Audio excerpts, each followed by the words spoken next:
galingan mo! O palakpakan sa mga supporters. Palakpakan ang mga supporters ni candidate number 1. Alright, candidate number 1, kumusta ka?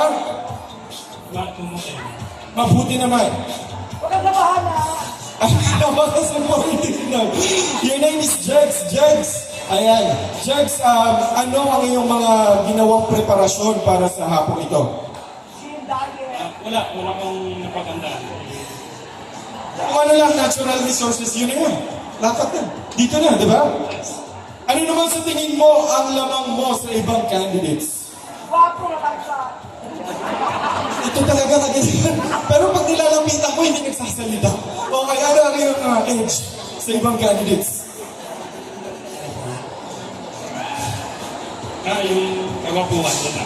Kagwapuhan! O, sangayon pa kayo kung sangayon kayo sa masigabong palakpakan naman kay candidate number 1. Alright, maraming salamat sa iyo, Jex. Our candidate number 1. Let's have candidate number 2. Ang cute mo! Alright. Ano yun? Ito ang dami-dami sinasabi na dito. Okay, candidate number 2. We have Rocky. Rocky, kumusta ka, Rocky? Okay lang naman po. Taga saan si Rocky? Manila po. Taga Manila lang si Rocky. Rocky, ano naman ang ginawa mong preparasyon para sa hapon ito? More practice. More practice. Anong pre-practice mo? Yung choreography kanina? Yeah. Workout, gano'n. Ayan. Ano naman ang favorite workout mo? Chest workout. Chest workout. Kita-kita niyo naman yung chest na ating hot number 2 na si Rocky. Ayan. Rocky, ano ang lamang mo sa ating mga candidates bukod sa iyong chest? Personality. Personality. Ikaw ba ay friendly? Okay. Palakaibigan. Ayan. Palakpakan natin ang ating hot number 2. Thank you very much, Rocky. Let's welcome hot number 3, Nesty. Ayan, Nesty, kumusta ka? Okay naman po. Ayan, si Nesty ay taga saan? Taga Manila. Taga Manila. Naaga-ata ang New Year ni Nesty. Nagsuot na siya ng polka dots. Nesty, ayan, ano po yung mga bilog-bilog? Nagpakapin ko siya last time, so hindi pa tatanggal. Ayan, nagpa-cupping siya. Or in Tagalog, anong tawag natin dyan? Ventosa, very good. O, ba't ka galit? Nagpa-ventosa siya. Mahilig ka sa massage. Hindi naman yung katawan niya. Kasi ibang mga kasamtin ko yung titig ko sa likod. Ayan, ano naman ang yung mga sikretong ginagawang paghahanda sa competition na to? Pagkakitindahan ko kasi 2 months pa lang before ko malaman na meron ulit na screening.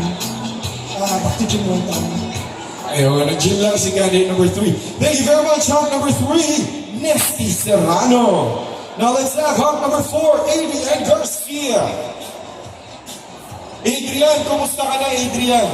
Okay lang po. Okay lang. Ano naman ang ginawa mong preparasyon, Adrian? Kapal lang mukha. Kapal na mo. Ayan, lakas ng loob. Ayan, palitan, lakas ng loob. Taga saan ka? Quiapo lang po. Taga Quiapo, anak ng Quiapo to. Si Adrian. Adrian, ano naman ang inyong may pagmamalaki na wala ang ibang candidates? Siguro yung abs, kasi wala akong abs eh. Ikaw ay naiiba dahil wala kang abs. Okay, so pinagmamalaki niya yun. Baka daw maumay kayo sa pandesal, eto meron naman siyang sliced bread. Okay? Thank you very much. Hot number 4. Let's move on with hot number 5. Oh, ba't dito naman galit? Ay, hot number 5, kumusta ka? Ayan, si hot number 5 ay si Marty. Taga saan si Marty? Laguna po. Taga Laguna si Marty. Marty, nakikita namin ang yung tato, dalawang isda. Ano ibig sabihin yan? Hindi ko rin alam. Ay, di, Sabi niya kasagat. Pisces ka ba? Hindi. Ah, hindi. Ba't ka nagpalagay niya? Just basta isda. Basta isda, kahit hindi ka Pisces. Ano ang zodiac sign mo? Capricorn. Ah, Capricorn. Okay. Sa sunod sa kabila, Capricorn naman nilagay mo. Okay. Baka naman kasi ang inyong future na mapapangasawa ay Pisces. Okay. Ano naman ang ginawa mong paghanda para sa hapong ito? Hindi nga po Ay, hindi ka handa. Pagising mo, sige tara, sabak na tayo, gano'n lang. Bigla lang. Biglaan lang. Gugulatin ka din namin mamaya sa resulta. Okay, joke lang. Thank you very much, hot number 5. Let's move on with hot number 6. We have Tantan. Tantan, taga saan ka, Tantan? Taga Iloilo po. Taga Iloilo si Tantan. Ikaw bro. Saan ka sa Iloilo? Kabatuan. Batuan. Ayan. Tantan, ano ang iyong ipinagmamalaki na wala sa ating mga candidates dito?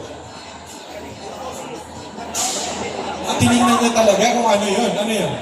Siguro po yung balahibo. Balahibo. Wala ba silang balahibo? Ay, may konti lang yung ibang balahibo. Ikaw medyo madami kang balahibo. Ipinaglihi ka ba sa balot? Yes po, at saka yung ibus. Yung ibos? Ano yung ibos?